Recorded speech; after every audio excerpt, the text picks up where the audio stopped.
and welcome everyone to the All 12 Signs video series for the Aquarius full moon that is happening on the 1st of August 2023. I will be reading for Aries and Pisces in this video. My name's Chloe. I work with card divination, astrology, and I channel energies through my body. As you can see, my hands are moving around right now. This is independent of my conscious thought, helping bringing in energies from different dimensions to help us heal. My hands have just gone over my heart chakra, help us clear stuck energy and open up portals to the cosmos, to the creator energy and our higher self and our soul into our conscious domain, so we're more in alignment with our soul's journey. In these videos I focus on you, the inner work, how these energies are showing up in your life.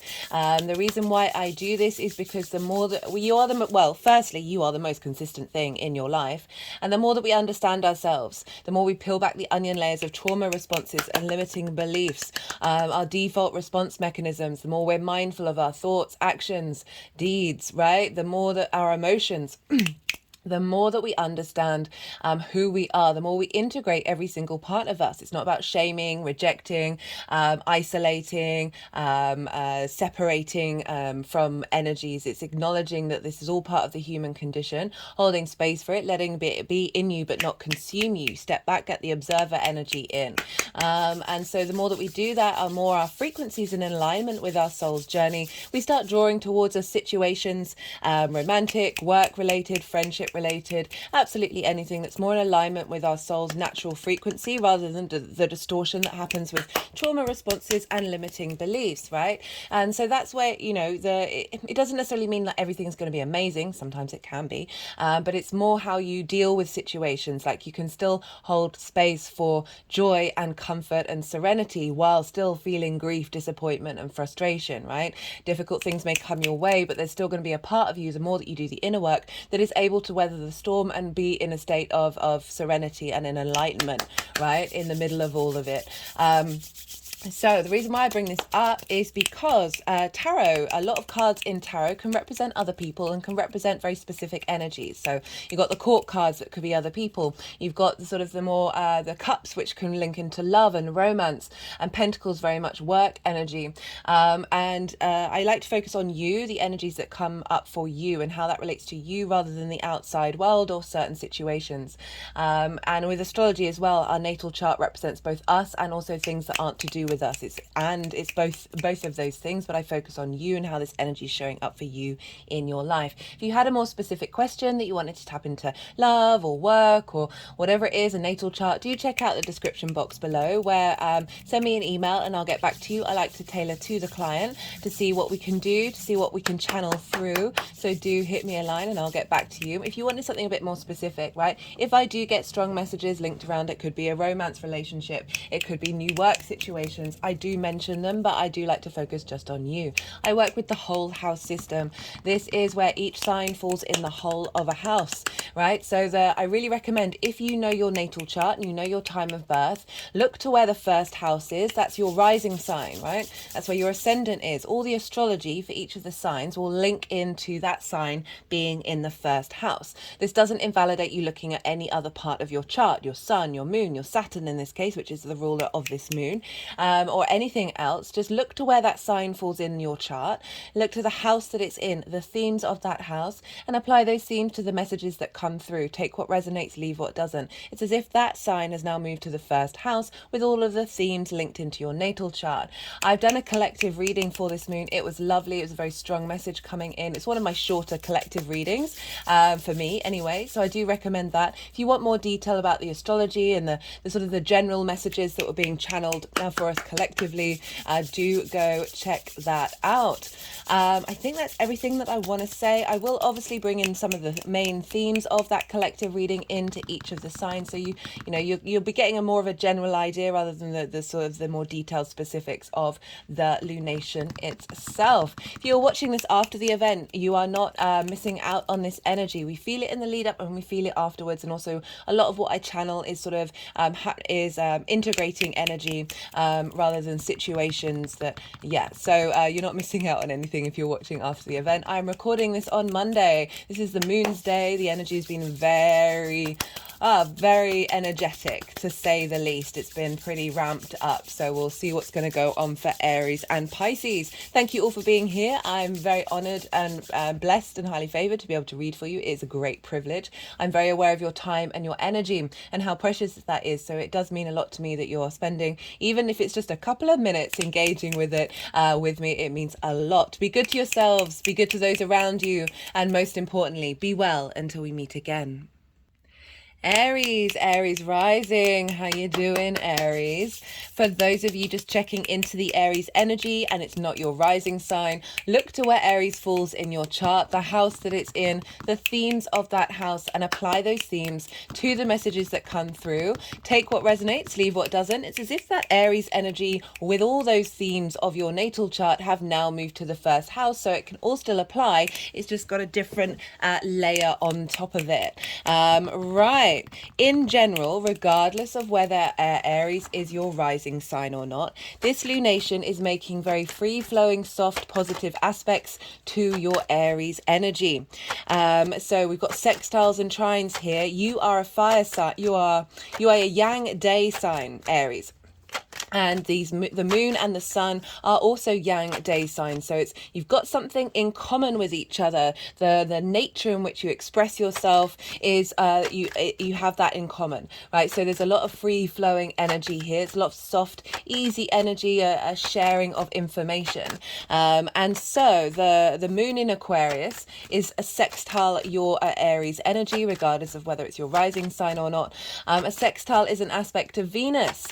She wants to bring creativity. She wants to bring a sense of appreciation, value, and harmony and connection to your Aries energy from this moon. It's brainstorming, right? So whereas so you've got one thing in common, and it's the root of what you've got in common, that day yang energy, very go, not being bound by gravity, and needing a lot of stimulation and a lot of fast movement.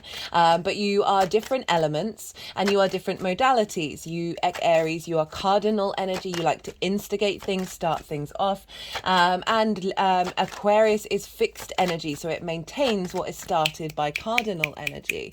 And so with that's where the brainstorming comes in. So you've got that root understanding of each other, but you're coming at it from different perspectives. So there's a sort of a playfulness of engaging with lots of different energies, right? It's very, very supportive, very creative.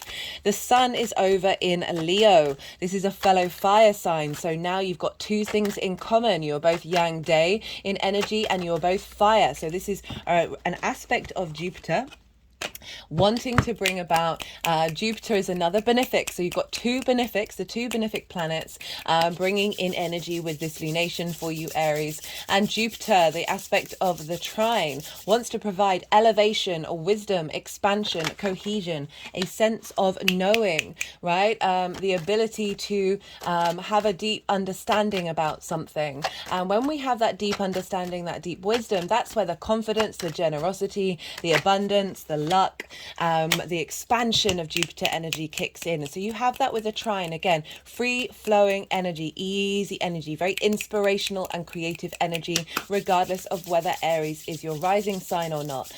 So very lovely energy coming in for you all.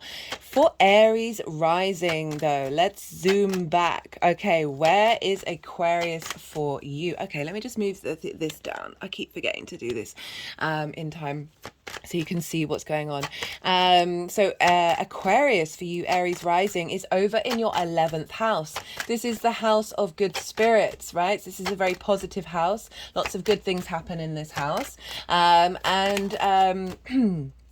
This is your hopes and your dreams, friends, groups and alliances, as well as reaping the benefits from your 10th house, which is your life purpose, your career, your reputation.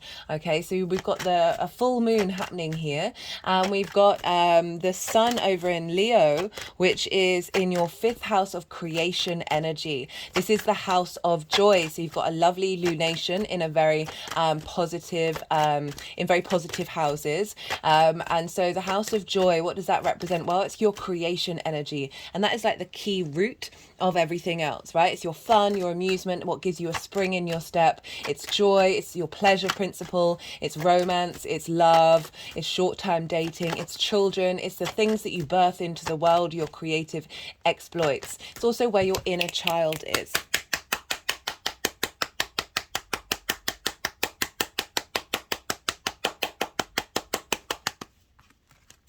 And so these are all very positive houses with very positive, easy, free-flowing aspects. So this is a great lunation. Right, full moons. So full moons can show up in lots of different ways. This is when the whole of the moon, our unconscious emotional body, our intuition, how we nourish ourselves, how we nourish others, where are our needs being met or not being met, our unconscious deep space. And the light of the sun is shining on the whole of the moon. So we've got a lot of vision, clarity, understanding of direction, of the sun feeding on us, illuminating our unconscious space. So this can show up in many different ways. Firstly, so traditionally, words. Police stations, hospitals and schools tend to get really rowdy around this time. Collectively, we can get really rowdy. This is when we're howling at the moon because our unconscious space has a lot of light, right? A lot of illumination. It's very out in the open.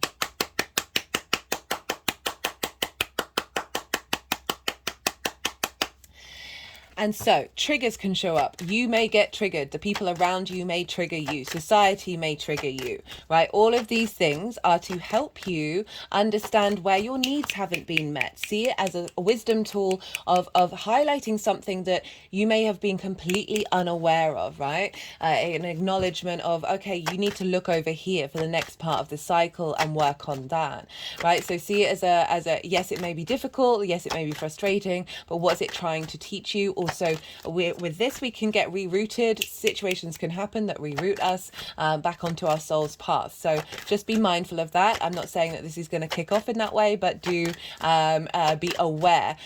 People around you may get triggered, and it's, you may go into situations may show up that may have previously triggered you, but you've done the work, it's no longer bothering you, but you haven't really put it to the test, right? So we can often work through this stuff on a very sort of mental space, right? Very intellectual space, rather than fully embodying it. And this is when the universe comes along and gives us situations that would have previously triggered us, but we walk into it and we're not triggered. Right, so you're teaching your body, your emotional body, that is safe. And the more that we understand that, so it's bringing that integrated level from the mental into the physical and the spiritual and the emotional. And when we have a holistic understanding of integration, that's when we are more in flow and ease with the energy. Okay, interestingly, they don't normally do the soft energy here on this channel. It's usually a lot of clapping. So my hands are just sort of over my heart chakra right now.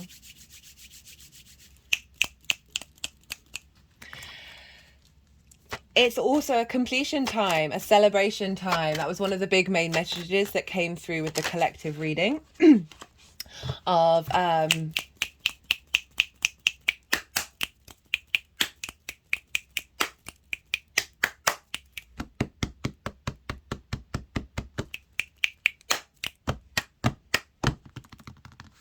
a celebration. That was one of the main things of frequencies, right? Tapping into your internal soul frequency. I suggested like listening to music that really gives you joy. You can listen to chanting, whatever it is, or going out for a walk and listening to the downloads of the wind, just being around vibrational frequencies that bring you happiness, right? There's a real big focus on joy and expanding into that, as finding that joy in the little things that, because the outside world can seem a bit overwhelming right now. Definitely got a lightness, and this is because this is the first lunation with Saturn not being in that sign, in the sign of Aquarius. Okay, so we've got a real completion and celebration of everything that we've all been through for the last 2.5 years, with Saturn being in its own sign, which admittedly you had it in a positive house, but Saturn's got its own tools in its own sign, so very much on the authority, the limitations, the separations, the shaking of foundations. So we're all kind of collectively breathing a sigh of relief over this ability to be at peace and to settle into that Aquarius energy without the residuals of Saturn being there. I may be being a bit harsh on Saturn. Trust me, I love Saturn at work, and it's just going to pause for a second. I respect Saturn so much. I really appreciate the lessons that it teaches us. I am in awe of Saturn. It wants us to bring about integrity and our own inner. Excuse me, I just cleared my throat, and it's just it wants us to bring about integrity and autonomy in the way that we express our power, wants us to understand cause and effect and think about the long term and really be dutiful and mindful and be willing to put in the hard work. That's Saturn's energy in a nutshell. Integrity is the key word with that. And often Saturn can smack you around the head if you're not walking your talk, right? It's like the grandparent in the room. Or that elder figure who knows what's what and can call a spade and just be like, look, buddy, this, you may feel good about this in the short term, but in the long term, not the one. Maybe what you want to redirect yourself. So Saturn's left there, right? And we've now got this release, this full moon of just like being able to bring some joy into that space and also some deep understanding of everything that we've gone through, how we've leveled up, and we're getting downloads from that full moon because it is a super moon. It is really close to the earth, and Aquarius is the collective air sign. It's very much linked into higher universal truths, this sense of utopia, of compassion as well for other people's ideas. And so we're really able to, the downloads that are coming in are really helping us understand the integration work that we've done, understand the lessons that we've been through, as well as elevating and saying, okay, there's a chapter closed here. We're now using that to move forward in a different direction. Well, not necessarily a different direction, in an elevated direction. So because that moon is so close and it's dealing, I often link the Galactic Council in with Aquarius energy. It is all about frequencies, which is why I talked about that. Because it's so close, like the downloads we're getting to the unconscious space from the galactic energy is really getting into our unconscious space. So it's helping us heal any trauma responses and limiting beliefs that may be still lingering around this area of our chart, and helping it through that, bringing down downloads that are helping us remember what's already in us already, okay, that's already there. So really giving us the ability to step into and embody the higher perspective, and move with grace in that area of our chart. So big lovely energy here. Right. It's also celebration because, and I forgot to mention this in the collective reading, but I pulled cards for this in part 3, which I should have said in the introduction, it's a celebration of Lammas. This is a cross-quarter fire festival in the Northern Hemisphere. This is a celebration, right, where everything's budding. All the fruit is getting ready. All the crops are getting ready. So this is an acknowledgement of celebration of the abundance of Mother Earth. We are then going to have to bring in the harvest, but this is a joyful time. This is a sense of really tapping into that abundance of the Earth Mother, the Earth Goddess, Demetra, Ceres, which is making a very strong aspect. Oh, excuse me. I'm going to pause again and just hydrate. Sorry about that, Aries. What was I going to say? Right. So yeah, Ceres, the asteroid, which is otherwise known as Demetra, which was a grain goddess, an earth mother goddess. And she was very, very revered and powerful. Like earth goddesses were very much celebrated before the more sort of nomadic, patriarchal elements of the human race came and added another layer to our dimension. This isn't about separating and rejecting one side or the other, but acknowledging and finding balance between the masculine, the feminine, and the spirit and the way that incarnates, right? But the asteroid Ceres is trining the moon during this, so I'll talk about that in a bit more later on, but it's just very funny that the goddess, the asteroid representing the grain is trining the moon on the day of Lammas. This is also in the southern hemisphere. This is Beltane, and so this is the beginning of spring, right? So this is everything is starting to grow, everything is shifting, right? Everything is very fertile. So it's just another aspect of fertility that we're tapping into, and a celebration of that, regardless of what hemisphere you're in, on this full moon, this beautiful moon. Right. Okay. So moon in the 11th, sorry, apologies. This is I want you to think back to January 2023. At the end of January, the date of the moon is in the description box. That's when we had the new moon in Aquarius. And so the moons go in 6-month cycles, of the bigger cycles that they work on. And so intentions, whether consciously or unconscious, that were set during that time, can be a time of completion and celebration of everything that you've been doing. Maybe look back around that time and see what themes were coming up, see what people you were drawn to, any kind of situation that you might see being mirrored around this full moon. For me, I did a reading for an Aquarius rising around that new moon. And I'm seeing her for the first time since that reading on the day of the full moon. So like very sort of loud, obvious threads are linked around that. So maybe look back in time and see what was going on there, because we're looking at your hopes and your dreams, most importantly, and also your friends, groups and alliances, and reaping the benefits from your 10th house. And so this is, what am I going to say? What was it that I was going to say? Right, so you may have been working on lots of things over this, of trying to facilitate your hopes and your dreams, connecting to friends, groups and alliances that are more in alignment with your perspectives. Doesn't mean you always have to have the same opinion, but certainly the same frequency. And it could be that looking back at your 10th house of your life purpose and your career, something coming to fruition from that. Sometimes this is money coming in, sometimes this is recognition or a leveling up of whatever it is that you've been advancing on in your career.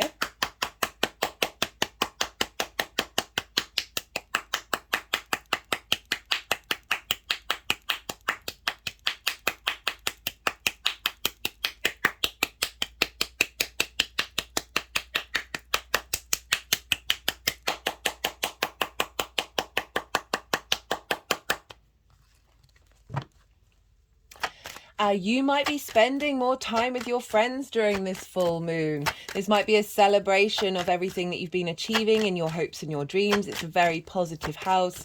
That's just, as I said, like a big celebration. There may be triggers coming up about hopes and dreams that may not have materialized in the way that you'd hoped they had.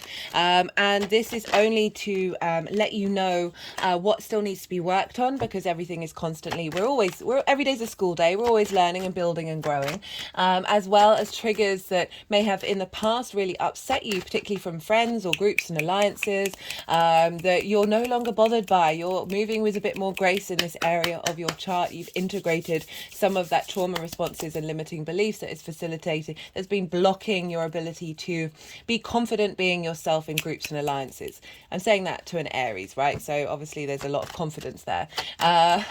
This is sextiling your Aries energies. So this full moon, like the downloads that are coming in, this completion energy, this sense of celebration, is feeding into how you embody yourself, right? So there's a real sense of these downloads of your hopes and dreams, right? We're getting a lot of support from the galactics of helping you advance that, and that is feeding into your body, right? Feeding into the way that you carry yourself, the way that you have your deeds, your actions, your character, right? So it's really getting embedded and embodied in your physical self. There's a connection and harmony between your hopes and your dreams and the actions that you're taking, as well as a connection to friends, groups and alliances and how they see you. Right, there's that harmony, that value, that appreciation. And so, yeah, if that's work related, if you connect to groups and alliances in terms of work, there might be a sense of recognition of the work that you've done, a sense of reaping the benefits of the work that you've been establishing since January, but also over the last 2.5 years with Saturn moving through that sign. Right, let's move over to the sun. The sun is over in Leo in your 5th house of your creation energy. You've the light light is shining on your creation energy. You've got vision and clarity and focus in this area of your chart. You know, it's linked into the heart space. It's the center of the solar system, Leo energy. It's very vibrant, very playful, very caring, very kind, full of love, right? And so you've got this desire to go and perhaps around this full moon of spending time with bringing joy into your step, right? So you're doing things that give you pleasure. The light being shone on the inner child within you, that the hopes and dreams of your inner child, whether that's conscious or not, because wherever the sun is shines a light on that area of your chart. And also things show up in where the sun is in relation to the moon. So perhaps you've been doing very creative things that are facilitating your hopes and your dreams, as well as really trying to make sure that you find joy in the way that you dream and the joy in the way that you hope, and wanting to bring joy into groups and friends and alliances. So yeah, it's just a place where you get a spring in your step. There may be a light shone on romance and short-term dating and that pleasure principle for some of you. But let's focus more. Right, so in terms of the trigger responses, there may be things coming up around the inner child, that the inner child is now feeling safe, right? The inner child is now able to feel comfortable in this 3D environment if it hadn't felt comfortable when it was younger. And this can be a really great time of finding clarity and bringing vitality to your creative energy, and therefore bringing vitality to your inner child and how you connect to it and express through it. And so it might also be linked into children that you have, and spending more time with them at this time, or spending time around children. And yeah, so really lovely energy. Let's go back to the moon. Okay, no, I forgot to say, this is trining your, so the Leo energy is trining your Aries rising, right? So wisdom and inspiration and cohesion and understanding. Perhaps there's been wounds around your creative energy, your pleasure principle, that it's getting transformed with this higher perspective of, okay, no, let's think about the future. Let's hope and dream of something different and transform that energy to facilitate that. But the trine to your first house is like, how are you embodying this renewal of your creation energy? How are you embodying your pleasure principle? And that's not just linked into romance. That can be absolutely anything that you do, right? How are you finding flow and wisdom and understanding about what it is that you bring, your individuality to the way that you embody yourself, and right, really finding joy in your 3D environment and where you're headed and what you're doing. Right, so let's go back to the moon, because the moon is being ruled by Saturn. Saturn rules Aquarius, traditionally, and Saturn's over in Pisces. So whatever's going on with Saturn is influencing what's going on with the moon. And Saturn is in the sign, in the house, the 12th house. It's in its favorite place. For Aries risings, or Aries in general, but Aries risings, if you've not seen the Saturn transit videos that I've done, there's two series. There's the first series, which talks about it in general, breaks down a lot of the big themes, and also the second series is about the retrograde. I do recommend checking that out, because Saturn loves being in the 12th house. It's its favorite place to be, right? So you've got a lot of support from Saturn at the moment to find structure, stability, integrity in your unconscious mind. And so the 12th house can be a really difficult house, right? There's lots of depression and anxiety there. It's mental anguish, because it's linked into the unconscious, those constructs of who we are, those trauma responses, those limiting beliefs. But it's also linked into the unseen, the occult, the magic underneath all of that is you, right? We are all very magical beings. Like, it's amazing. Even people who think that they're not, they so are. I love it. That Saturn is influencing what's going on in terms of your hopes and your dreams. So Saturn's trying to work with integrity. He's going over old territory, because he's retrograde, of clearing out the clutter, right? Clearing out the clutter. You might have found yourself spending more time in isolation and contemplating, who are you, right? And so Saturn in the 12th is also, Saturn can be very much linked into magic and to cause and effect, that sort of magical principle that And karma as well, clearing out a lot of karma in your unconscious mind. There's Saturn is influencing this moon of saying, okay, Saturn's got a job to do in the 12th house of helping clean house and make sure your foundations are strong in your unconscious mind. And that's bringing up the magic of your soul, and that's pouring into your hopes and your dreams of where you're headed, right? That very magical energy of Pisces being funneled into, okay, where are we going? What do we want? What kind of people do I want to draw towards me? How are what any blockages in your 12th house that may have limited you receiving rewards from your career and your life purpose? It is tapping around the back of my neck, like the back of the skull, around the edge of the hairline, and up to the crown chakra, and now on the heart chakra. So any blockages there, this is really a culmination of those blockages and a release of them, of like letting go and finding peace with it, finding universal truth in that, and really being able just to detach, right? Aquarius can have a lot, there's a lot of perspective, and it can be quite detached, and that can be a really useful thing of just taking a step back, letting that move through you. And Saturn is facilitating that because it's going over old territory at the moment. And not only that, I will I'll bring in Mercury now. Not only that, but one of the major aspects that Saturn is making is with Mercury over in Virgo. And so this aspect is influencing the moon as well. And so Virgo for you is in your 6th house of work, health and routines. And so Mercury rules Virgo and is also in its exaltation there. It's the only planet to be exalted speaking of Saturn, in its own sign. It's very strong in this placement. Virgo wants to heal, wants to help, right? Wants to facilitate. Engineers and editors can be found with that Virgo energy. It's very healing. It's earth energy, but Mercury wants to be in flow, right? Mercury can connect the dots, and is also very healing. That was one of the roles of Mercury, that Virgo is very good at seeing where things are wrong and then being able to find the solutions to fix them. It can lead to being overly critical and overly judgmental, and I feel like this particular transit is helping heal a lot of that, because Mercury is like the small details, communication, connecting the dots, wanting to be in flow. Where is your focus of information coming from? And so it's more the small details, and Saturn can be very much long-term legacy and integrity of like the Mercury's trying to saying, hey, here's the things that aren't working and here's what is, and feeding that to Saturn in the unconscious space of what may have been blocking your work, your health and your routines, and saying, hey Saturn, I need you to clear, because Mercury's in its it's in its domicile, like it's very powerful, and Saturn's in its favorite place. So they are like, hey, we know what we're doing in these signs. We're really, really confident in this energy and houses. Right. How are we going to facilitate? Any blockages around how you work, how you take care of your health and how you take care of your routines? This is being facilitated by this conversation with Saturn. You're getting that imbalance and making sure that Saturn journey is integrating that. And that's all feeding into this moon of like, what downloads are we getting? What completion are we getting? What understanding and awareness do we have of the future, right? The next part of the cycle of what we need to work on. We're going to have a lot of clarity around that and a lot of support. Not only that, okay.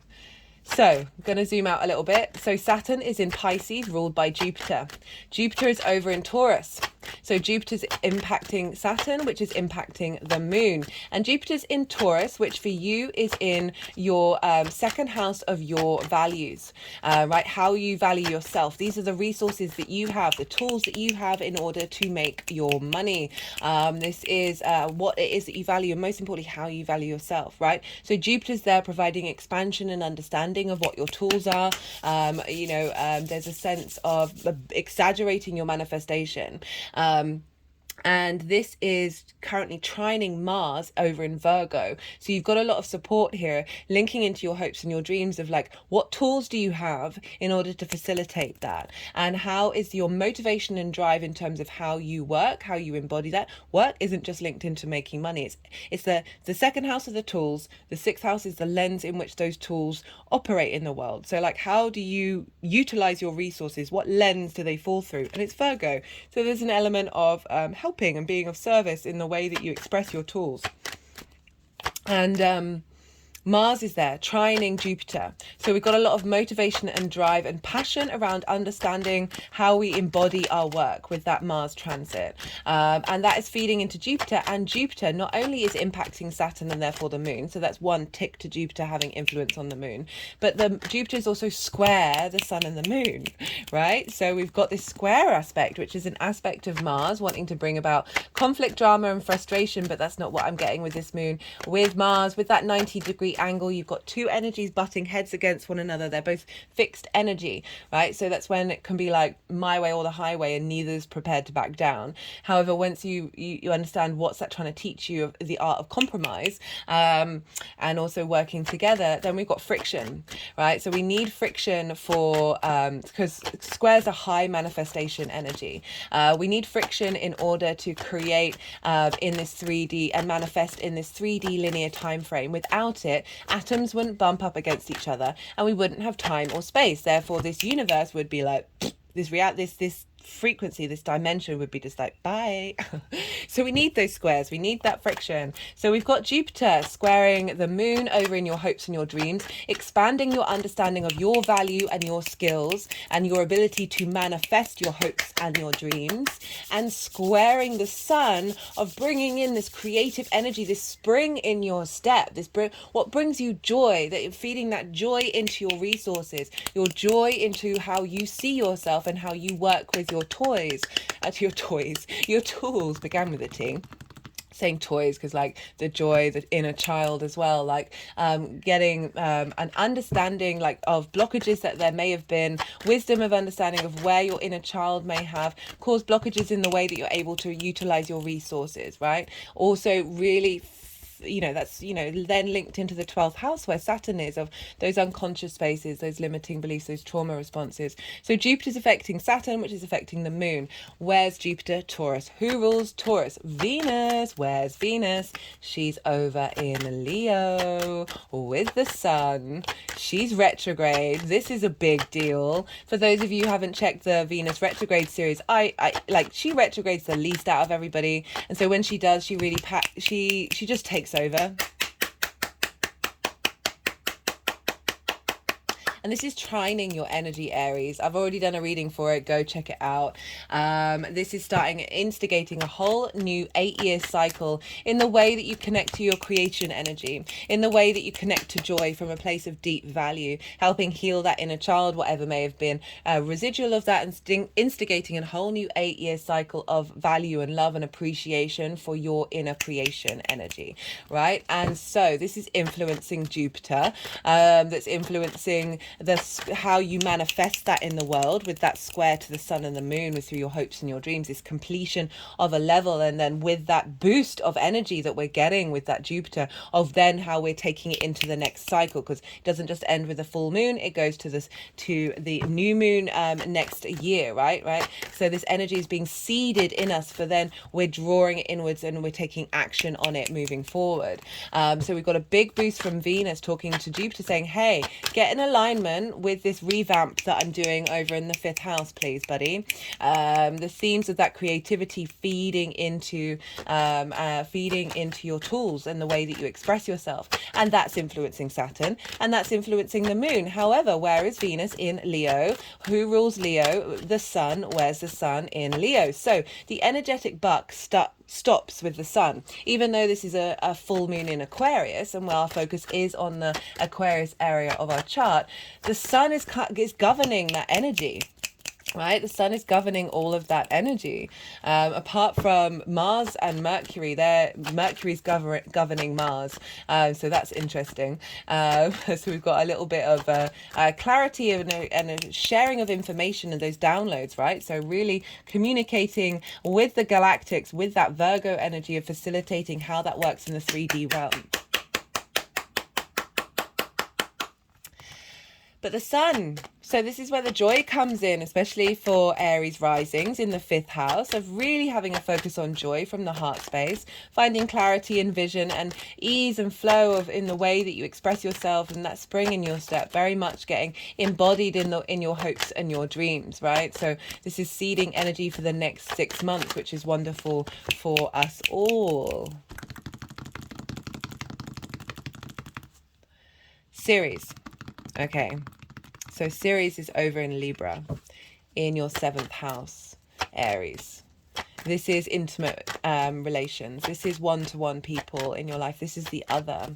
And this is business partners, clients. This is friends, long-term romantic situations. But just generally the way the sort of the one-to-one dynamic, and that sort of that is linked into contracts as well, because it was linked into marriages, in terms of that acknowledgement of what each party's bringing to the table, or what you need that the other people to bring to the table, and what you give to them.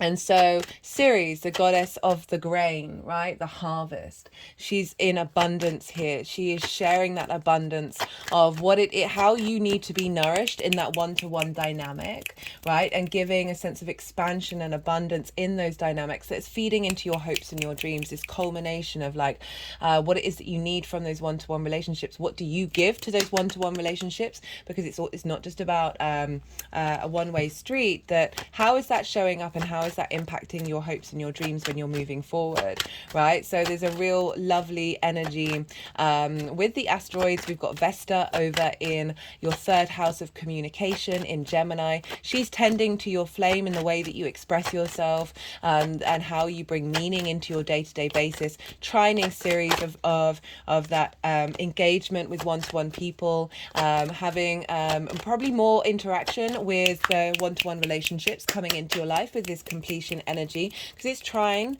it's providing opportunities, elevation, wisdom, understanding, inspiration, between that opportunities, and I said that generosity from those one-to-one relationships that is facilitating your hopes and your dreams, and your interactions with groups and alliances, right? As well as your ability to communicate from a space of dedication and commitment and fun as well, Gemini energy, that is being there's just a sense of communion between the moon and these two asteroids, with Jupiter that is wanting to sort of encompass all of this. Like Jupiter expands a sense of cohesion between these 3 signs. Okay. Look, oh, did I say, look to where your Saturn is in your chart, because Saturn's ruling this moon. So wherever Saturn is in your chart, the sign that it's in, the energy of that sign, as well as the house and the house themes, sort of that will show up in your life. That makes it a bit more personal to you. They give you an understanding of what may be coming up. Right, they've put the deck down. I'm going to go quiet now. You just had the Yang Day energy, which I'm sure you're very familiar with, Aries. Very stimulating, very extrovert, like go, go, go, all the information. So you've had a lot of information thrown at you. We need our action. We also need the nighttime. We need the light and the dark, right? So now we're going to the yin side of the energy, the night yin side, where you're going to let all that information just settle, soften your mind, just see what comes up intuitively around this moon that is personal to you.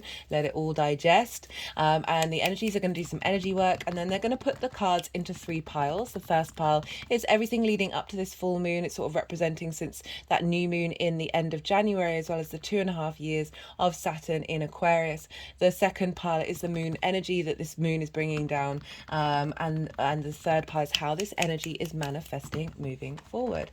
So I'm going to go quiet. This is for 2 reasons. One, it's good to have this sort of rest moment, and the other one is when the energies start moving the cards around, which they're kind of already doing now, I have to soften my mind, and that means like channeling, thinking and talking at the same time just gets a little bit more complicated. So I'm going to let them do what they need to do, and I'll come back on the other side and integrate the tarot into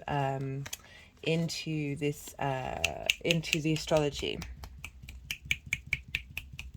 So they're sort of clicking around my head right now with these 2 cards being at my 3rd eye.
Okay, so for the lead up to this full moon,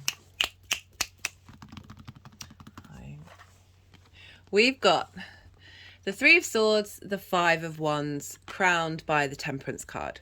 Okay, so Saturn was disruptive, right? Saturn helped us see things that were difficult.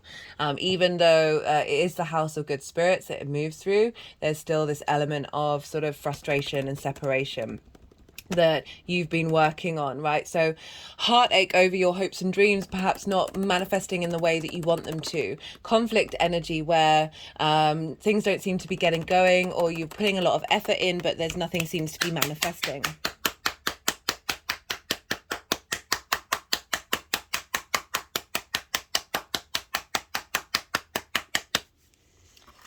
And it's crowned by the Temperance card, which I love, right? So this is about tempering every part of your life, every part of you, working with it, refining with it, purifying it. If you see here, the water is going up into the cups. This is representing magic. This is representing going against the laws of physics. And interestingly, Aquarius is the water bearer, even though this is a Sagittarius card, but they were focused on that it's this acknowledgement that you have been working magic, right? You've been acknowledging these issues, these difficulties, but you've been taking the time to work through them. Yes, you're not letting them knock you off your perch. You're an acknowledgement of them and you've been working through it. Temperance is alchemy. It takes a lot of hard work to get that principles, very mindful energy, right? There's the crown illuminated in the background. It's saying that you have been cultivating and striving to bring, to really finesse your hopes and your dreams, like really taking the steps and actions to facilitate that, however that manifests for you. Linking into friends, groups and alliances, that sort of, it could be for some of you, this is how you felt with friends and groups, especially with that Saturn transit of providing isolation and separation. Like there may have been difficult times during that, and that you've been working on refining your responses to it. You've been working on figuring out what it is that you need from other people in big groups and how you are in them.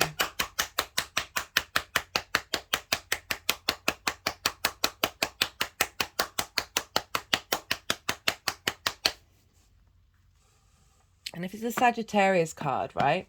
So you have Sagittarius in your 9th house, Aries rising. This is trining your Aries energy of your how you see yourself in the world. So you've been trying to work through this energy that has been blocking you of really understanding who you are in the world and how you relate to others and how you relate to your hopes and your dreams. And you've been working on trying to integrate those bigger perspectives into how your hopes and dreams are going to manifest and how you are in groups and alliances as well. Okay, for the energy of the moon itself, we've got an interesting set of cards. I was getting different messages, like layered messages from these cards. We've got the Devil card and the Moon card. Now, the Devil card is Capricorn, right? And Capricorn for you is in your 10th house. So if we're thinking about reaping the benefits of rewards from your 10th house, you may have had a lot of limitations around that, with Saturn being in your 11th house. Lots of blockages around from being able to feel validated, feel support from your career, from your life purpose. Now this is saying that you've been working and alchemizing with that response to that and still doing what you need to do despite that. And with this, so we've got Capricorn, which for you is in your 10th house of life purpose and career. There's a lot of power with the Devil card. I was getting two messages with this one. This is also Pisces, right? So and we're also dealing with the moon, that that there is an acknowledgement of that Saturn in Pisces helping you see things clearly, helping you see through the delusion and the illusion, as well as helping you tap into your intuition when it comes to the actions that you take in order to facilitate your hopes and your dreams. In relation to your life purpose, right? So there's a lot of strength and power coming through here, very Saturnian energy. You've also got the World card, which is Saturn's card as well. So there's a lot of Saturn energy coming through with this. The moon is also about deep sensitivity, deep intuition, this acknowledgement of the animal and the boundaries that we have within us and how we can help be in flow with that. And so I'm feeling like the downloads that are coming through on this level is like upgrading your ability to manifest in the 3D realm. which is coming from the sort of clearing out unconscious spaces, but also activating and instigating your intuition and the magic that is facilitating your hopes and your dreams. The other side of this is if we think about the inner child over in the fifth house, and right, so we can have a lot of addiction trauma in the fifth house, because it is that place of stimulation, right? That pleasure principle. We've also got Saturn in the 12th. That this feels very much like clearing out of blockages linked around that have had dominion over you, have had a hold over you, that have blocked you being in your inner power. This used to be Pan, right? This used to be a very, very primal, celebrated earth energy before it got twisted into the devil, right? We're here to enjoy this 3D experience and the 5D. It's about bringing those two together and not separating and shaming one or the other, right? Moving away from shame, moving away from fear, and not letting that control us, acknowledging it is a part of the human condition and letting it flow through us. So there's a removal of illusions and delusions that your inner child may have had about how to respond to the world. Had a big energetic release with that one. That then gets formed into limiting beliefs and trauma responses over in the 12th in Pisces, where Saturn is. So Saturn really is helping clear this energy out. But really, like, the first hit that I got when I saw the devil was like, this is power. This is like power in a really beautiful way, right? So Capricorn energy is very much the earth cycles. It's legacy energy. So legacy energy, legacy downloads to facilitate you in manifesting your hopes and your dreams. Sorry, that's quite loud clapping. Into the 3D world from a very psychic, very magical space. So the intermingling of these two energies is such a beautiful combination. We've got this with the Eight of Swords in reverse and the Knight of Cups. Love this combination. I can't lie. When it showed up, I was like, that's cool. I like what that's trying to say. Right. So the Eight of Swords upright. This is being trapped in a cage of your own making. Those limiting beliefs, those trauma responses that we feel safe in, but we can actually get out of. Right. Everything's an illusion, right? So there's been blockages around your hopes and your dreams, perhaps blockages around groups and alliances and visualization there as well. You know, let's bring in the sun. Blockages around your ability to connect to your creativity, to connect to the spring in your step. So while I was half saying that, my whole body sunk down, and then the moment I said spring in the step, it just sort of bounced back up. That there's a removal of limitations for this full moon coming in. With the Knight of Cups, love this, right? Yeah, just flow and ease and joy, creativity, emotion, love, romancing your hopes and your dreams, taking action from a heart space, right? Venus is doing a number on us all, and I love it, and I love her. Helping you be able to just be a bit more creative about your hopes and your dreams. I like, you know, that sort of rose-coloured spectacles are just clicking around my eyes in the best possible way of like, don't give up. Don't give up, because you have friends. It's the Peter Gabriel and Kate Bush video song. It always pops into my head. They say, don't give up because you have friends, right? Hopes and dreams, friends, groups and alliances. Definitely being supported by the cosmos, by your soul family, by the people around you. That's going to shift gear of like people wanting to respond, to move and take action to what it is that you're doing. Woo!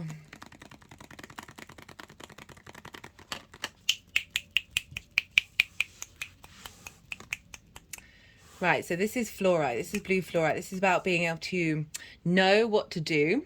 This is about clarity of mind.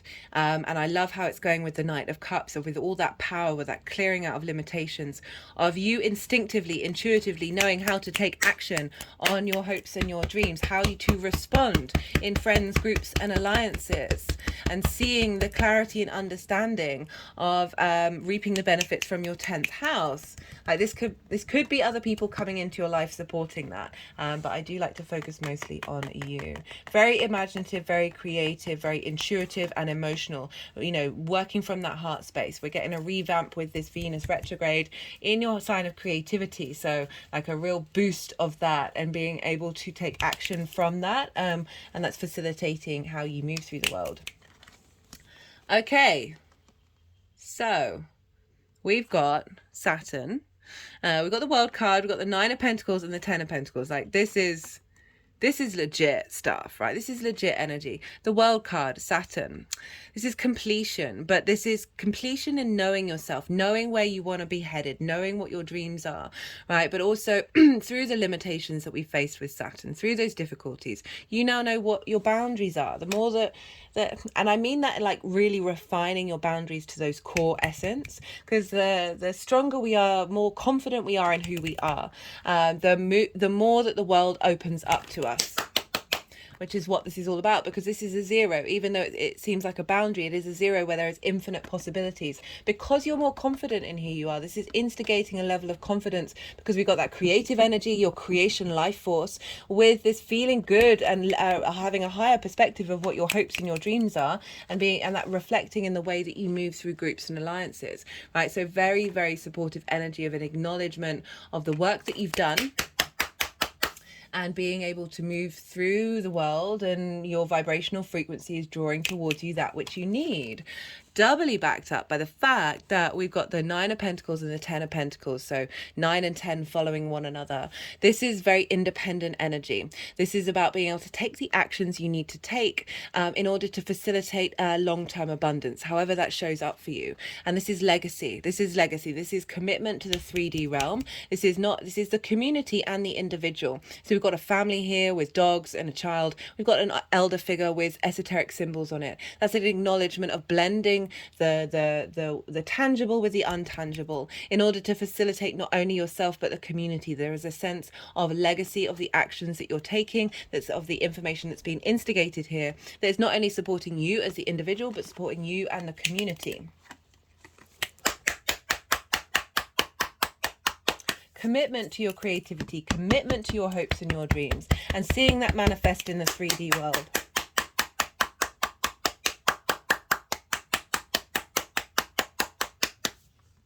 And it's Pentacles, so for those of you where it's linked into your career, receiving benefits in the 3D realm, as well as the motivation and drive with everything that you've been doing to take those actions that are going to serve you in the long term, and not necessarily get knocked off your perch by heartache or sort of feeling frustrated that things aren't moving forward. Okay, Aries. I am going to pull some clarification cards, confirmation cards. This is the numerology deck. All the decks are in the description box. If any of them take your fancy, let's see what wants to come through for Aries. We've got happy ending. Oh, cute. That's cute. I like that. Of course I do. Who doesn't like a happy ending?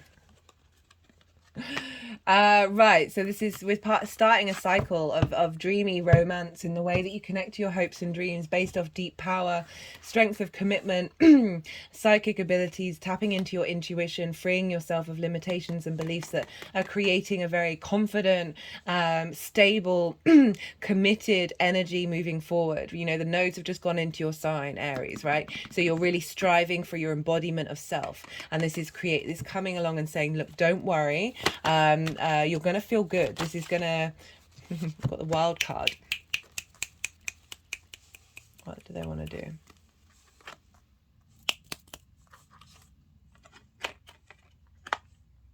Okay, so going with the world card of feeling good about yourself, really acknowledging your individual space, your individuality, and embracing that and being confident in that. You know, that just came out while I was talking about the nodes being in your sign, which is really helping you refine how you embody yourself and know yourself. So that's going to be part and parcel of this cycle, right? That's what we're working towards. Variables affecting the issue. Okay, so there's been a lot of perhaps energetic disturbance or lots of different energies coming through that have been creating this sort of chaos energy and stagnation energy and not being able to break out of that. And that's just been difficult, and they've been affecting your hopes and dreams and how they've been able to manifest moving forward. And you know, it's just reconfirming what I said about you've spent the time, you've been putting in the time, you've been channeling that temperance alchemy energy of figuring out, okay, even though all this is going on, how do I keep going, how do I keep going, how do I commit to this? Right, I'm going to do another card. Let's see what else. This is the First Light Tarot. This is major arcana, question cards, keyword cards, statement cards.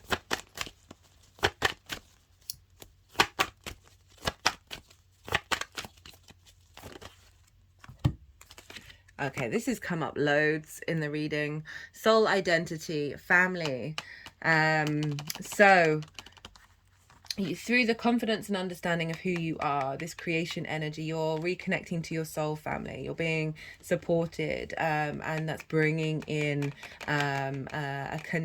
bringing in energy that is supporting your hopes and your dreams, however that is, right? So feeling content with yourself and feeling part of a tribe.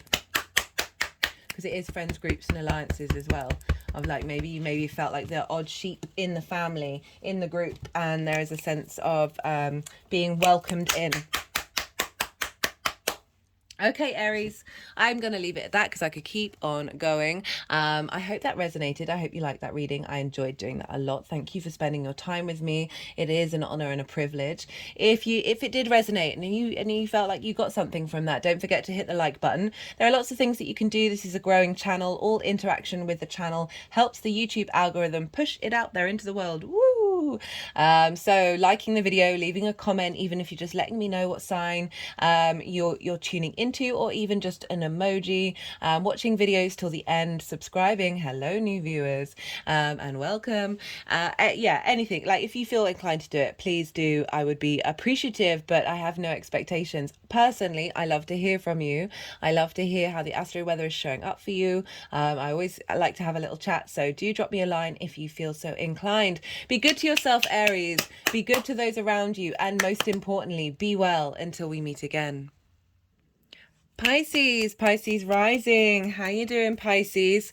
For those of you just tapping into the Pisces energy and it doesn't fall in your first house, look to the house that it falls in, the themes of that house, and apply those themes to the messages that come through. It's as if that Pisces energy has now moved to the first house with all the themes of your natal chart. Take what resonates, leave what doesn't. In general, regardless of whether this is your rising sign or not, where the sun and the moon are in sort of non-traditional aspect places, right? The moon is next door to you in the sign of Aquarius, and when we have signs next door to one another, you know, it's called inverted, right? So they don't traditionally have a major aspect in alignment with the way that they're communicating with one another, communicating with your Pisces energy. And so next door is, as I said, inverted. Imagine two people sitting next to each other. But they're both facing forward, so they don't see each other. There isn't that clarity, that direct line of sight in terms of communication. However, you can feel when somebody is sitting next to you.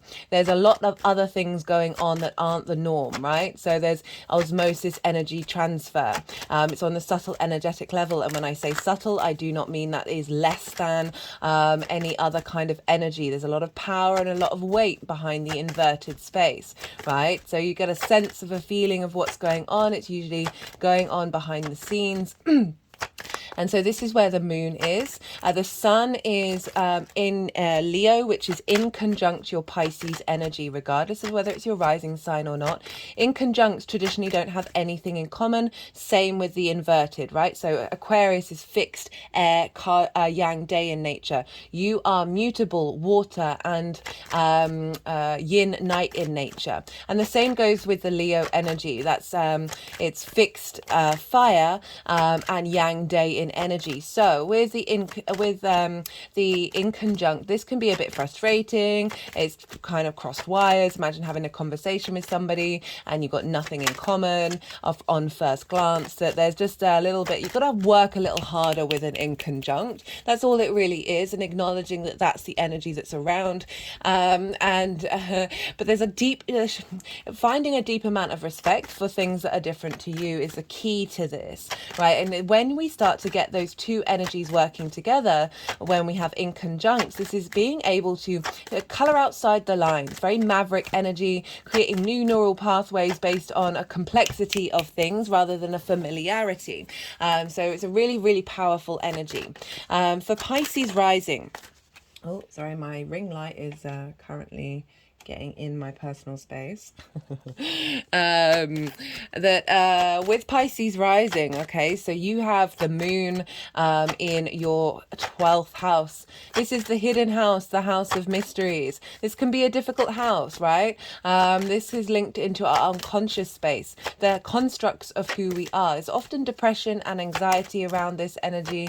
There's a sense of loss and grief and an isolation energy, right? And that's because we're dealing with our trauma responses and our limiting beliefs, and they can produce all of those things, all of that pain, all of that separation. So it's often a very unintegrated house, right? Often it's either very, very personal to you that you keep to yourself, this energy, or it's just something that is out of reach and doesn't feel like it's integrated in the rest of the chart. I always like to focus with clients of really spending time with your 12th house energy and working with it, especially when those transits are around, because the more that we integrate that 12th house, the more that ripples out into the rest of our chart. It's also underneath all those trauma responses, and let me just move the camera down. The trauma responses and limiting beliefs is your soul, because not only is the 12th house that which is hidden in terms of our constructs of who we are, but also the magic of who we are. That underneath all of that, our soul's energy wants to flourish that magic out and not get distorted by trauma responses and limiting beliefs. And so having a moon here, a full illumination, right? This moon's kind of a big deal. Not only is it, right, okay, let me talk about a full moon.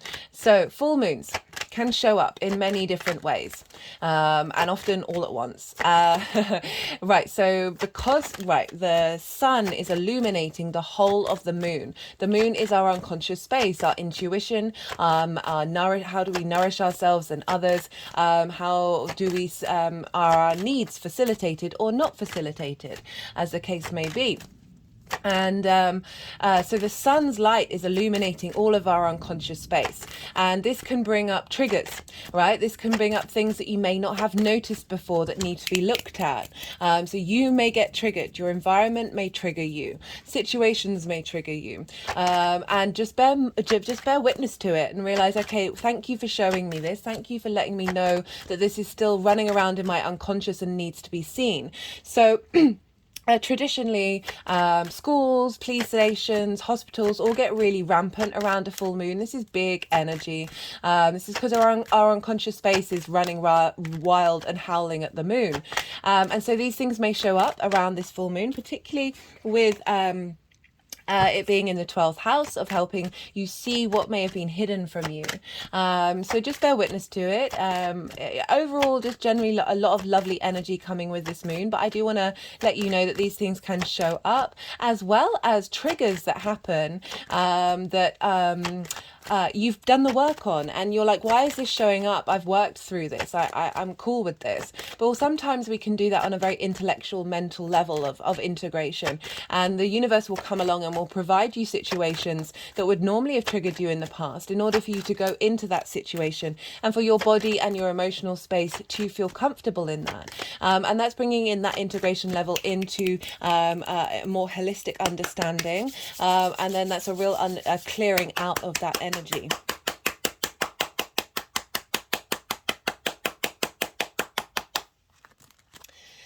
It's also a celebration, a culmination, with oppositions with the sun and the moon, with any oppositions, opposite signs. We all want to find balance. We want to be able to bring those two energies together without mitigating one or the other, letting them be celebrated and also working together. It's finding that middle ground and that understanding and respect for one another. So with a full moon, culmination of everything that you've been working on since the end of January 2023, when we had the new moon in Aquarius. The date of that moon I've put in the description box.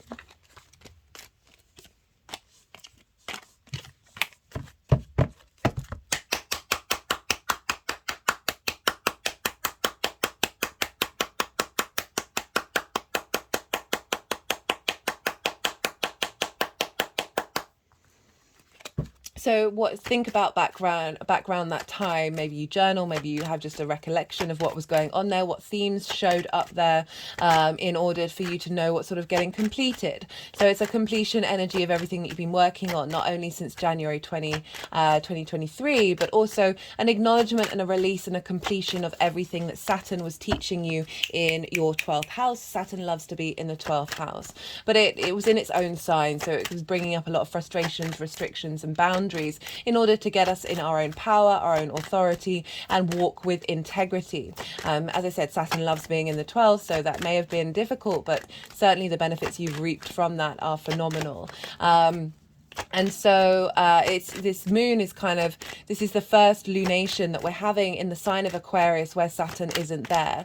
So it's an acknowledgement of everything that we've gone through, an understanding of it, an integration of it, and then a raising up of with that energy and the lessons that we've learned of like how are we now integrating that moving forward with more joy and more ease and more flow, like that higher perspective of Aquarius, the universal collective truths. It's also very much about frequencies. One of the main messages that came through in the collective reading was have fun, tap into fun, right? And that's a frequency. But the main thing I was getting was like, listen to music that really brings you joy. You don't have to do it, but this is something that certainly picked up on when I did the collective reading. This can be chanting, this can be singing bowls, whatever it is, silence can be a wonderful frequency of being able to tap into that. Maybe you're spending a bit more time in isolation, finding your groove, finding your love space, right? Leo rules the heart where the sun is. And it's very much this release of tension, this release of all of that heaviness that Saturn brought in its own sign, and the celebration of where we've come from with that, as well as the celebration you may have been really working hard on, working through anxiety, working through difficult times, and connecting to the magic, connecting to those frequencies where you get your downloads from. In the 12th house of the magic of yourself, right? A culmination of your integration of your own personal magic, integration of the hidden parts of who you are, and a celebration of that, and a really beautiful healing happening with anything that may have been missed, as well as giving you signs of what you need to work on in the next part of the cycle. Right, so that's the 12th house. Where's the sun? Over in the 6th house. So this is in conjunct. So this is the house. This is the adult in the room, the 6th house for me. This is work, health and routines, right? We as a species struggle with that, like struggle to commit to that. And yeah, it definitely feels that's because it's in the in conjunct space in our natal charts.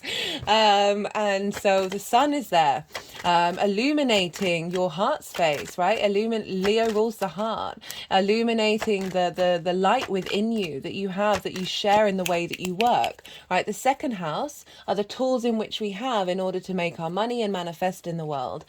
And the 6th house is how those tools are, the lens in which those tools go out into the world. So that's through Leo, right? That's the the ability to share your heart, share your light with others in the way that you work. The sun moving through there is giving a light and illumination of, okay, what do I need from my work? What's important to me? What's important to my health and my routines that I'm able to find some vision and some clarity with? Often with full moons, we look to where the sun is to sort of show up how that's being celebrated. For you, that could be being celebrated in the way that you work. It's also co-workers, like co-workers maybe just getting a little lot more clarity and understanding of who you are. That hidden part of who you are is being expressed in that. You may find yourself dedicating yourself, spending a lot of time doing work that's reflective of what you've been working through over the last 2.5 years, and certainly since January 2023. That you might be wanting to spend more time taking care of your health at this time, getting in routines that are not only facilitating your physical health, but also your mental health. They're just tapping over my heart chakra and moving down to the solar plexus, which is obviously around where the gut is. The gut is a bigger brain. Our physical health, getting that in alignment, the completion of a particular cycle that you've gone through in relation to that. And because you've been working on your mental health, that's given you the space to be able to free up energy to focus on other parts of your physical health, as well as get the motivation to put in routines. So that's what's going on with the sun. Right, because we're dealing with a Aquarius moon, we look to where Saturn is, because Saturn rules Aquarius traditionally.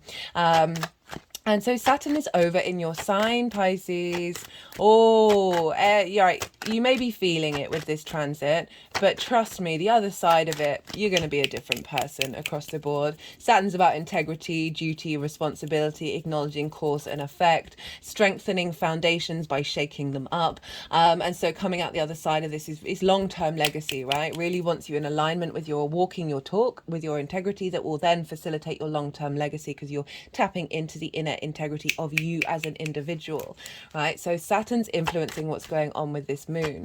So this embodiment of self, being responsible to yourself and finding integrity with the way that you operate, is going to be helping your mental health. It's going to be helping facilitate the magic become illuminated. Another thing that came through with the collective reading is we're getting a lot of downloads from this moon, like a lot. This is a super moon. It's really close to the earth, but it's Aquarius. So I always associate the sort of the galactic council, or sort of that energy of coming together, a group of higher minds coming together to facilitate us on earth, right, and our soul's journey. So we're getting a lot of downloads of integrating everything that we've learned on, and also remembering gifts that we have within us. And so Saturn, this long-term legacy of how do you embody that, how do you express that in your actions and your deeds, your sense of character is feeding, and the strength of that, the commitment that you're having to that at the moment, is feeding into this moon where we're getting downloads. And as I said, it's close to the earth, so it's not only bringing in galactic energy, higher perspective into the earthly realm, but also noticing the earthly energy, the stuck energy, the heaviness of earth, and helping bring lightness to it, and an illumination in our unconscious mind. So we're getting a lot cleared out as well as elevated in this moon. It's also, I'll talk about that in a second. So Saturn's influencing this moon, and that's about you, right? So you on you, your hidden part of you, and also your outward part of you coming into formation and completion. I mean, obviously there's always layers of that, building and building and building, but certainly a step in this journey that we're on. Now, Pisces is traditionally ruled by Jupiter. So Jupiter's having an impact on Saturn, which is therefore having an impact on the moon. And Jupiter is over in Taurus, right? So this is a fellow fixed sign. You have Taurus in your third house of communication, your local community, your day-to-day. It's also the house of the goddess, bringing meaning in from your ninth house, your big picture philosophies, into your day-to-day. Jupiter's there providing expansion, wisdom, and elevation to this area of your life and the way that you express yourself through wisdom. That Jupiter energy is not only influencing Saturn and therefore the moon, but it's squaring this moon and the sun. So we've got squares coming in with Jupiter in the fixed signs. We've got a lot of fixed energy. Jupiter, and a square is an aspect of Mars, bringing about potential conflict, drama, and frustration, winning at all costs, but only to highlight that which you need to fight for, like what's really important to you, and whether you need to step into that drama and being able to sort of mark boundaries with the square, but it's also friction, right? So it's two energies that are both fixed in nature, so they both think they know the best thing to do, and they can be butting heads against one another. But when we get sort of an understanding and get them to realize that they're both working for each other, they're on the same team, that we've got friction, right? We need friction in order to create in this linear 3D reality that we're very consciously aware of. It's big manifestation energy. Without friction, atoms wouldn't move against one another, and wouldn't create time and space, right? So we need, that's very high energy. It's very high, whoa, okay.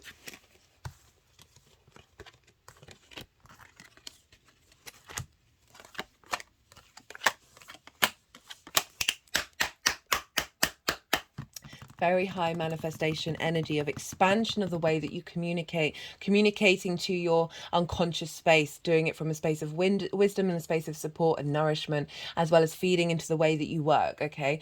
Bringing that all together so you're in alignment with your soul's journey in the way that you work and the way that you express yourself.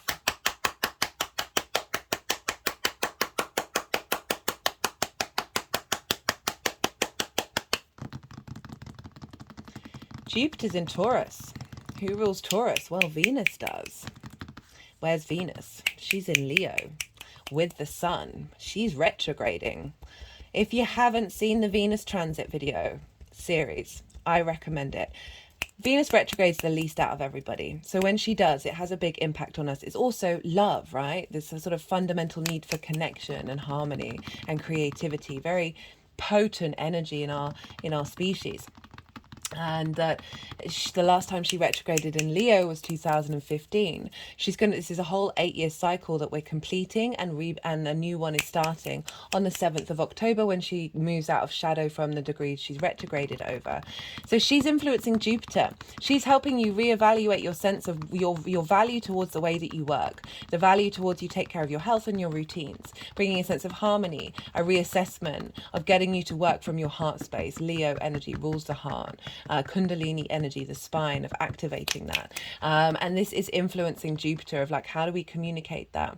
How do we express the way that we work in everything that we do with our local community, right? Bringing meaning into things, right? So she's feeding the information. She's like, right, this is the plan to Jupiter. This is the plan, and feeding it into this moon. We're gonna, so the moon is going to be opposite the sign of Leo. So we're really shining a light not only on Aquarius but also on Leo. So that's Venus, this goddess of love, is facilitating Jupiter, who's providing wisdom to Saturn, who's providing integrity to this moon in the hidden part of who you are, of wanting to find connection, harmony, wisdom, and integrity in your 12th house. Now, Venus is in Leo. What rules Leo? The Sun. The Sun is in Leo. So the energetic transfer of this, even though it's an Aquarius full moon, which we're focusing on, actually the energy transfer goes back to the Sun. And this is why the energy, the messages that came through was so much love and joy and vitality, right? Find that joy. Find that joy. And so this, the Sun is showing us the direction of where we're headed for the next part of the cycle. So this is really sort of boosting your working mode in how you operate, and really finding revitalization with it, based on like Venus, really revamping that, and facilitating a new way of appreciating yourself, and being appreciated. We've also got, let's go back to Saturn. So Saturn, so whatever aspect Saturn is being made to Saturn is going to be influencing the moon. And the main, pretty much the only one, is the opposition to Mars. Mercury. Mercury's now in Virgo. Virgo is the sign ruled by Mercury, and it's also where Mercury is raised up high, is exalted. It's the only planet to be exalted in a sign of its own rulership. So Mercury is very strong and very raised up high. Like the vibrational frequency of Mercury in Virgo is very high and very facilitating. And this is opposite Saturn. So this is in your your 7th house of one-to-one relationships. This is business partners, clients, intimate friends, as well as romantic long-term partners and commitment. It's that intimacy of that very personal one-to-one dynamic.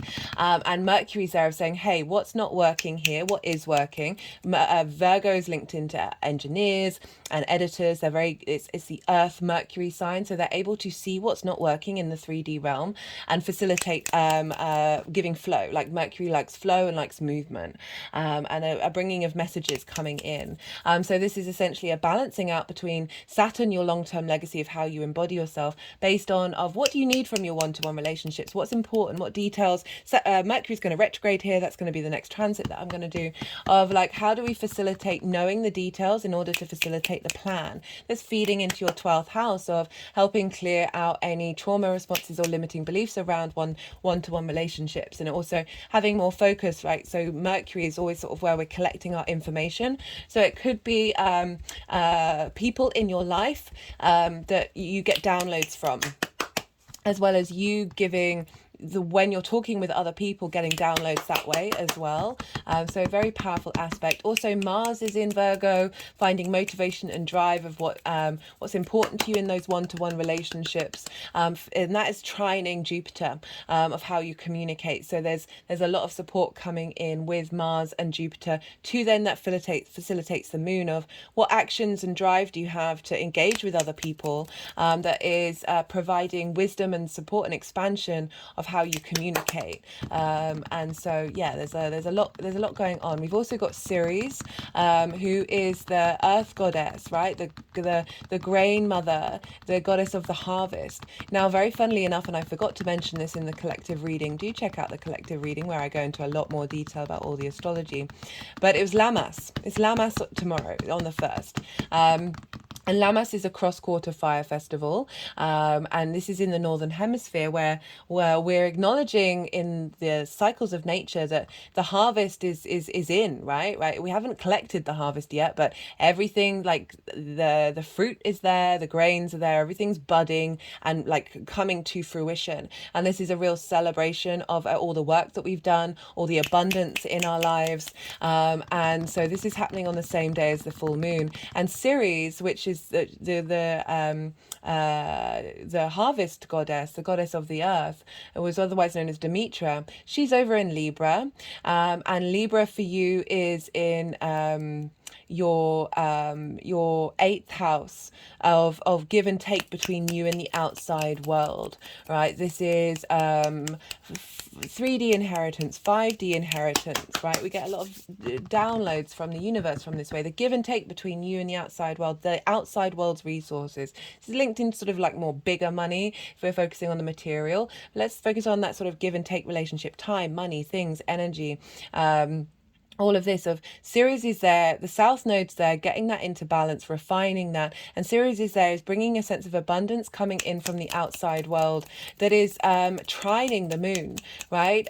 So it's trining the moon and helping a connection between perhaps dynamics that haven't worked, that have impacted your mental health or impacted your trauma responses.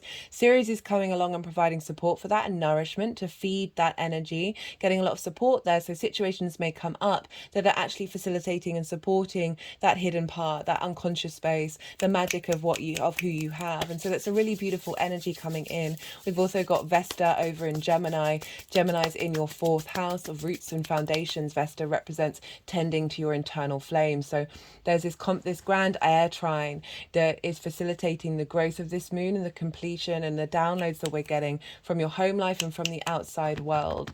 So yeah, there's a lot of support coming from the outside world to acknowledge that which you've been doing behind the scenes, which is the 12th house. It's very much behind the scenes energy. Okay. that's everything that I wanted to say. They've put the deck down.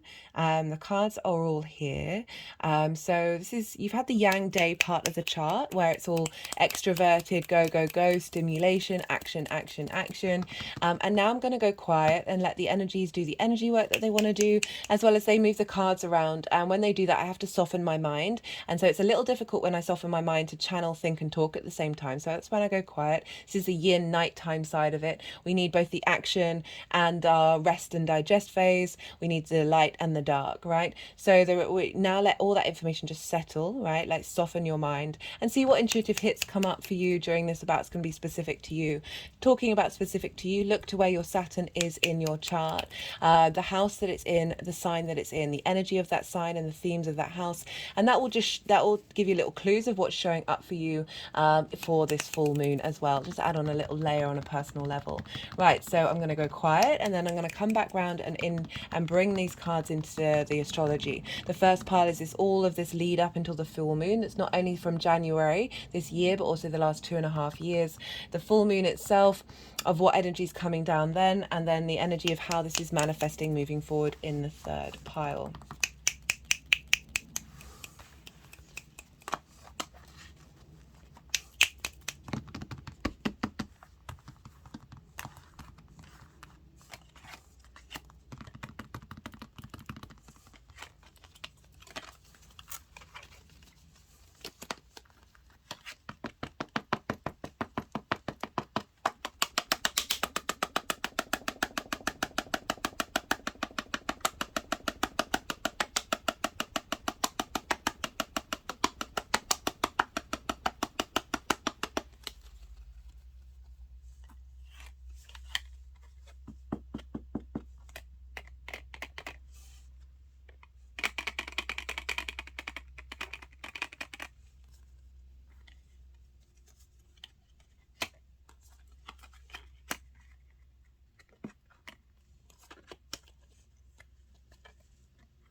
So they're moving between my third eye and the cards. I'm now tapping on the third eye.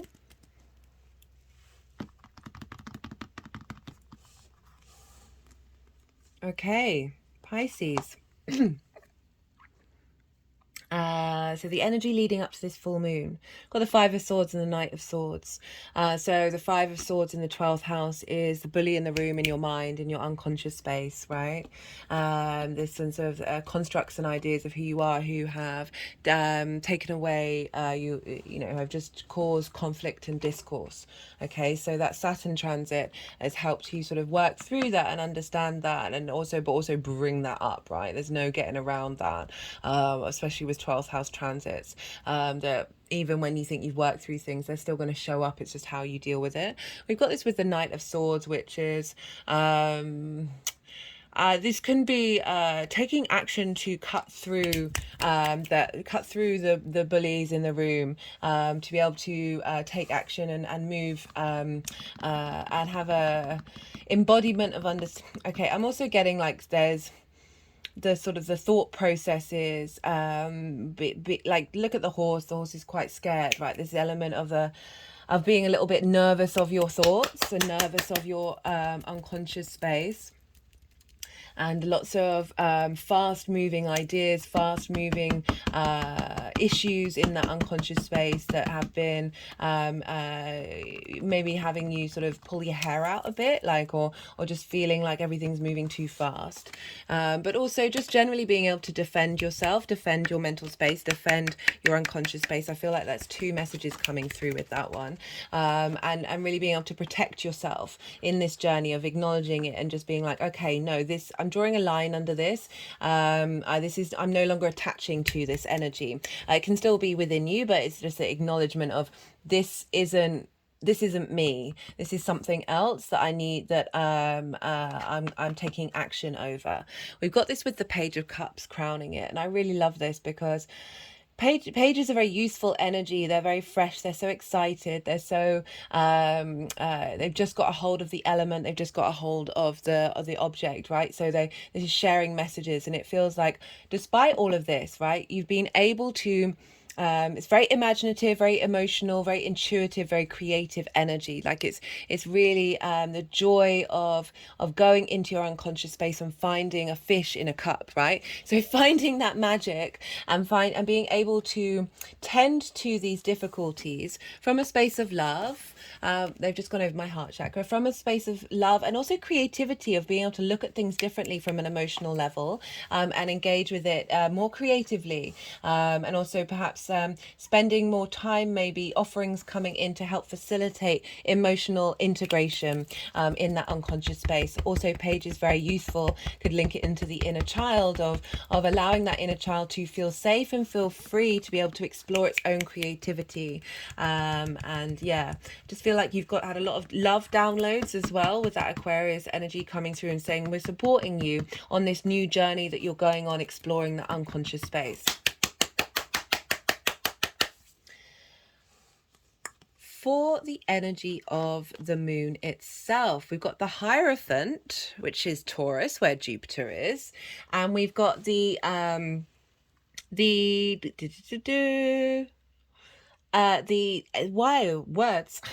Eight of Swords in reverse. This is lovely. This is saying right, so this is like paying your dues, like figuring things out for yourself of how does this all work on a sort of metaphysical level, right?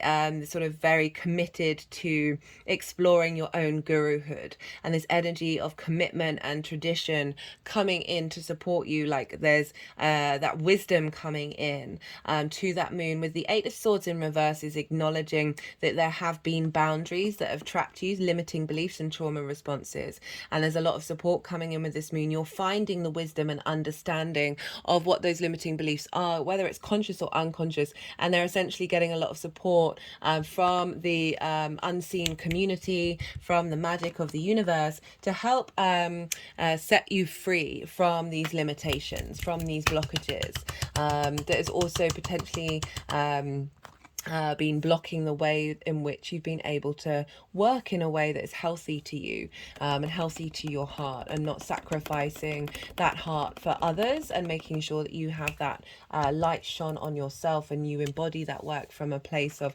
genuine love of your own engagement.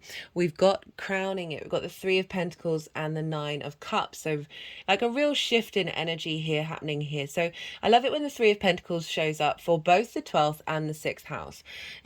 So let's go to the 12th. This is there's a state of mastery, right? So Taurus energy, the Hierophant energy, they've done their dues, they've put in the effort, they've figured things out, they've spent a lot of time learning in order to get to this space of knowing yourself, right? Knowing yourself does take a fair amount of mindfulness, especially when trauma responses and limiting beliefs have blocked us.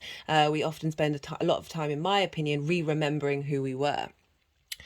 Three of Pentacles, this is mastery, right? This is acknowledgement of the skills that you have, right? This mastery over your unconscious, not over your unconscious space, but certainly rather than the conflict energy, the sense of with this mastery and this vibrational frequency of I understand myself, I feel things that there's a clarity there, that it's collaboration. So these two other figures, they've got different skills and they're all working together to create something beautiful and long lasting. And that's why I love it when it shows shows up in the 12th because this is an energy of collaboration with your unconscious mind, collaboration with your limiting beliefs and trauma responses, and understanding them and having compassion and empathy for them, but also collaboration with the magic within you. So there's a real sense of solidity and structure and mastery in your unconscious space. They're just tapping on my third eye. So this is the energy that's being brought in at this time, a completion and acknowledgement of the work that you've done, and a release of old limiting beliefs and bringing in a higher perspective. We've got the 9 of Cups showing up here. This is the genie in the bottle, the wish fulfillment. What I always like, so something in your life, there's a completion of something coming true that you've wished for. I also, with this card, look at the confidence and way this person is sitting, right? They're just at ease in their emotional being. They feel pleased about themselves. Like, you're feeling good about yourself. You're not hating on yourself, for those of you who may suffer from that. The 9 of Cups, I always say, look to acting and embodying with as if all your cups are full, if all your wishes have come true, regardless of whether they have or not, having a sense of gratitude and abundance for where you are at in this moment. It's a very positive card. It's saying there's a real shift of dynamic of where you're headed, a very emotional fulfillment, and connection to your emotional body with that Page of Cups and the 10 of Cups. Look, you've got cups at everything, right? Saturn's in Pisces, your sign, Pisces, right? So it's really saying your emotional connection to self, to your hidden part, is really coming through with this. That is saying, I've got your back, I'm supporting you. Also with that 3 of Pentacles and the wish fulfillment, where the sun is in the 9th house of collaborating with other people in the way that you work, and perhaps something being a bit more easy and a bit more flow emotionally in terms of how you work and how you take care of your health. There's something going to come up that is making you feel good about yourself, which I love. But then look at this. Look at this energy. We've got the Fool and the Queen of Wands with the 2 of Cups. This is lush for your 12th house. Especially this, right? After that Saturn transit, now we've got a completion, how this is manifesting moving forward, the Fool energy. Look how wide the chest forward, heart operated. There's mountains in the background representing that higher perspective of being able to walk through life, walk through your unconscious space, the good, the bad, and the ugly, and see it all as an adventure, right? The Fool really embodies the magic of the universe, of like being open to the possibilities that surround you and not limiting yourself, right? We have a lot of limitations in our 12th house. The Fool isn't limited anymore. You're embodying a new way of interacting with your unconscious space, with your magic of who you are, in a whole fresh new way. And it's with the Queen of Wands. Fuck yes. Sorry for swearing. Bringing in that Leo energy of nourishing your passions, nourishing your drive, your spark of life, your creative energy, this sort of innovative energy of the Queen. She's nourishing that hidden place, that magical place. She's helping you find joy. Look, she's got a sunflower, which is on the sun card, of like finding joy and being able to be very independent and knowing what it is that you want. Right, the way she sits, she's incredibly comfortable in her own skin. But there's a real command here. It's a queen. She knows what she's doing. We've moved from the Page and the Knight to the Queen, right? Of saying, you're able to nourish yourself. You're able to nourish your passions, your drives. This is coming from a beautiful space rather than a distorted space. And through that, you're able to embody that fire energy in the way that you work, bringing that magic into the way that you work. With the 2 of Cups, what a lovely card to end on. So this typically is representing a love union. That may be for some of you. But what I'm seeing is the way that I read this card in these readings is this is deep, beautiful intimacy. This is integration. The masculine, feminine, and spirit. We have all of them within us. They are not gender specific. This acknowledgement of unity with your unconscious space, with the magic within you. There's respect here. They are equal height, right? There's an honoring. There's an acknowledgement of the other, but still acknowledging the equality behind it, the respect behind it. We've got the caduceus. We've got the two snakes entwined on spirit. This is linked into Mercury. Mercury has this as his wand. Another thing that Mercury does is he's a healer, right? It's also linked into the pharmacy image. If you go to pharmacies, certainly in the UK and Europe, they have this image. But it's also Kundalini energy, a rising up of your passions, of your drives, that life force within you is being able to express itself. I'm thinking of the fact that Mercury's opposing Saturn over in your 7th house, of like this energy that's getting transformed and upgraded from this full moon is facilitating you feeling equal in relationships, you drawing towards you people who respect and honor you, because you're respecting and honoring yourself. You have mastery, you're in collaboration with your unconscious mind. So there's a real sense of love, right? We've got so many cups of emotional fulfillment, emotional contentment, after perhaps a very difficult transit of Saturn moving through your 12th. Even though Saturn loves being there, can still be difficult, where you might have felt more isolated, you might have felt more disconnected from that part of you, from your needs being met. And now this is really saying this is coming into balance, and this is bringing in deep healing and the Kundalini energy, that sort of rising up of your life force, of really being able to tap into and collaborate and work with and be on the same footing with your unconscious mind as well as your conscious. Love this for you, Pisces. Right, I'm going to pull some confirmation cards, clarification cards. This is the numerology deck. All the decks are in the description box if any of them take your fancy. So let's see what wants to come through for Pisces for this Aquarius full moon. Whoa.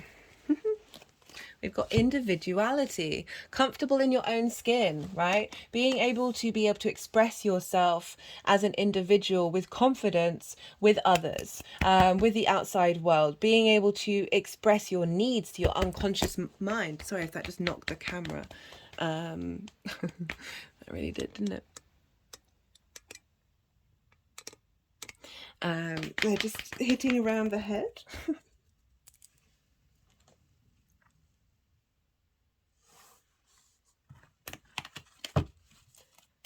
Whoa, my head's now gone all fuzzy.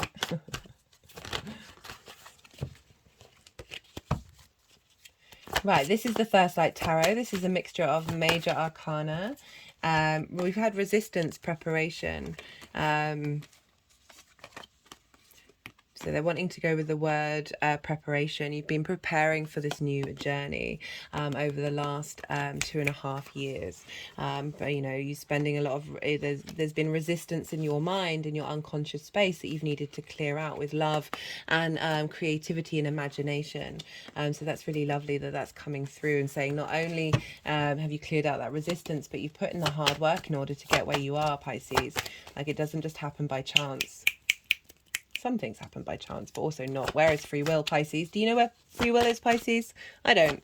I'm not so sure. I think we got wiggle room, but, you know. Right, I'm going to pull one more card. Whoa. One more card.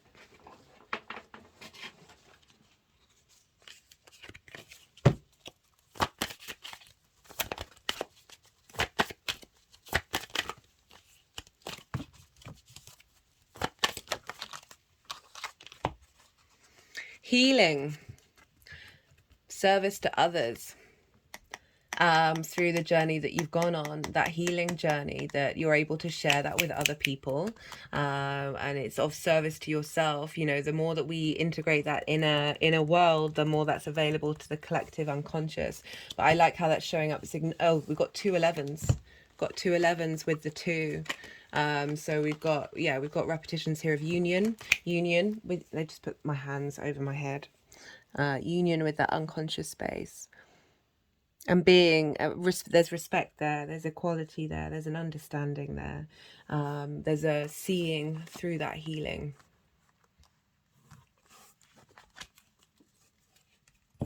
Okay, I'm going to do one more card. Whoa. New beginnings, the one with the Fool.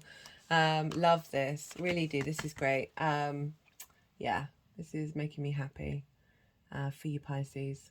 Yeah, because it's a nice clearing out of everything that you've gone on and been doing. So, do I want another card? Let's do another card. Final card for Pisces, please.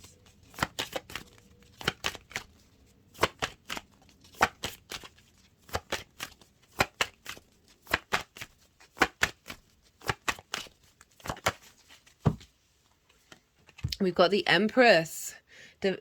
Development, growth, abundance, productivity, growth. Yeah, so really highlighting the expansion in your inner world.